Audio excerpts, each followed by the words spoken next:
Namun sebelum lanjut, silakan kalian klik tombol subscribe, lalu aktifkan tombol lonceng sebelah kanan sampai berdiri, supaya kalianlah pertama tahu ketika kami upload video terbaru. Terima kasih. Assalamualaikum warahmatullahi wabarakatuh. Assalamualaikum warahmatullahi wabarakatuh. Buya, saya mau tafsiran ataupun amalan dari Buya. Jadi gini, saya suka menonton situs porno dan sampai-sampai ejakulasi. Terus terang saja, saya tahu dampak negatif maupun segalanya dari kelakuan ini, tapi saya tidak bisa lepas. Saya selalu berusaha untuk tidak melakukan hal itu, tapi saya selalu kecanduan. Tiap saya lihat akhwat, saya selalu terangsang dan ingin menonton lagi. Jujur, saya sudah capek, saya sudah resah, tapi saya juga tidak bisa berhenti. Saya sudah bilang tidak akan lakuin itu, tapi setiap saya terbisik, gimana pun caranya juga supaya keinginan itu tuntas. Saya sudah tidak berdaya sekarang, Buya. Jadi saya ingin sekali punya bimbingan supaya saya bisa benar-benar jauh dengan hal tersebut. Saya sudah melakukan sholat untuk menjauhi hal tersebut, namun sholat saya setelah berjalan 2 minggu selalu macet. Terus saya bingung dengan keadaan saya ini, Buya. Saya yakin dengan hal tersebut saya semakin banyak dosa, Buya. Seandainya antara dosa dengan pahala, jika dikarungkan, dosa saya sudah mau penuhi karung tersebut. Sedangkan pahala saya mungkin 1 ons juga tidak ada. Sebab saya kerjakan sholat pun saya tidak tahu diterima apa tidak.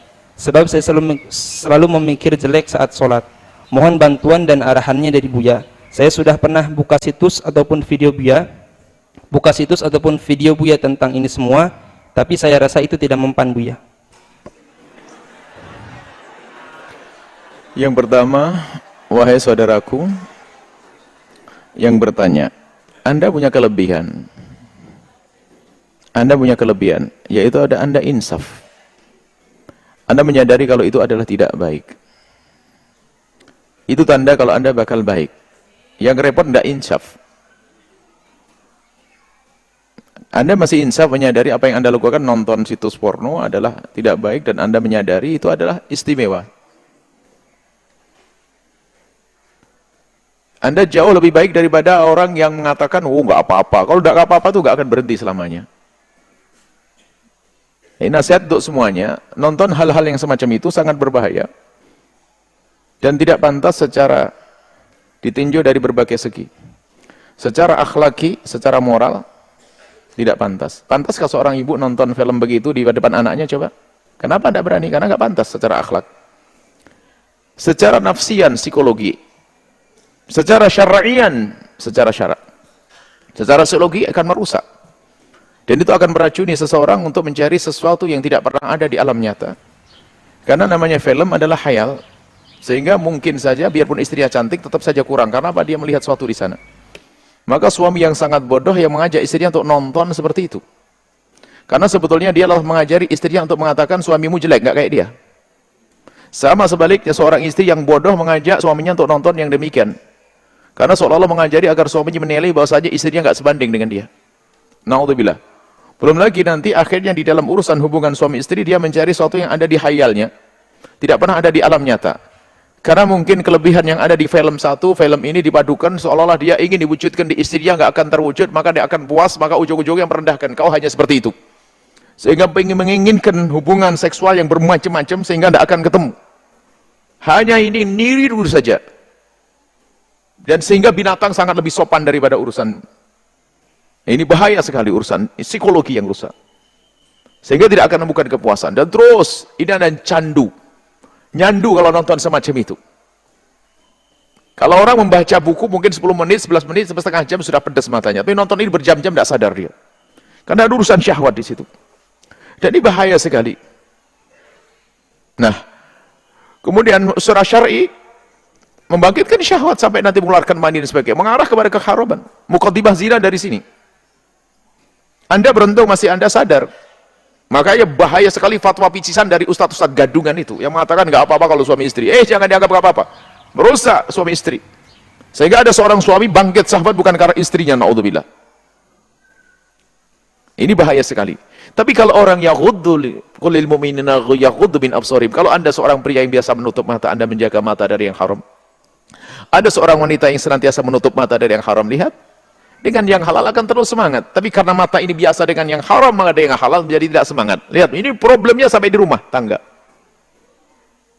Kalau semakin Anda menjaga, akan semakin indah di rumah tangga. Semakin menjaga. Tapi kalau diumbar syahwat dengan yang haram, dengan yang halal pun sudah tidak nyaman lagi.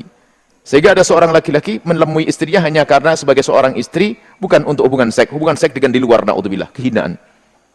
Dan sebaliknya seorang wanita pun juga demikian, karena tidak menemukan kepuasan dengan suaminya. Baik, bagi Anda yang bertanya, ada solusinya. Anda harus punya yang halal. Karena di saat Anda harus berpuasa misalnya, harus melakukan sholat dan sebagainya. Karena bisikan setan untuk membangkitkan syahwat, pengalaman-pengalaman Anda yang panjang dalam kehinaan ini, kadang tumbuh. Anda teringat-teringat terus, lalu bangkit lagi syahwat. Anda ikuti pikiran-pikiran Anda, bangkitlah syahwat. Sementara Anda belum punya pelampiasan yang halal, maka satu-satunya jalan kelihatan Anda adalah orang yang sudah wajib menikah. Karena Anda bisa menahan syahwat. Na'udzubillah, sehingga ada orang sebagian merasa lebih praktis dengan istilah na'udzubillah, menyenangkan dirinya sendiri, onani dan sebagainya. Sementara ada jalan namanya halal pernikahan. Anda menikah. Kemudian masalah urusan ibadah, Anda jangan takut tidak diterima urusan ibadah. Artinya lakukan saja, nanti sambil minta semoga Allah menerima. Sebab semakin banyak Anda melakukan ibadah, juga semakin menyejukkan hati Anda. Dan kemudian jauhilah kemaksiatan, jauhilah syahwat. Anda melakukan salat, baca Al-Quran sebanyak mungkin, maka hati Anda akan sejuk. Pendidikan dari Nabi SAW adalah agar Anda banyak puasa. Banyak puasa. Untuk menghindar syahwat. Ada orang berkata, saya sering puasa tapi syahwat kok masih sering datang. Ada permasalahannya begini. Syahwat itu jika datang, maka diusir sangat mudah. Anda melakukan wudhu, Anda alihkan sudah hilang. Tapi yang repot adalah jika syahwat itu Anda yang mengundang dengan mengintip gambar-gambar porno. Gimana akan Anda usir orang Anda mengundang sendiri kok? Ini beda.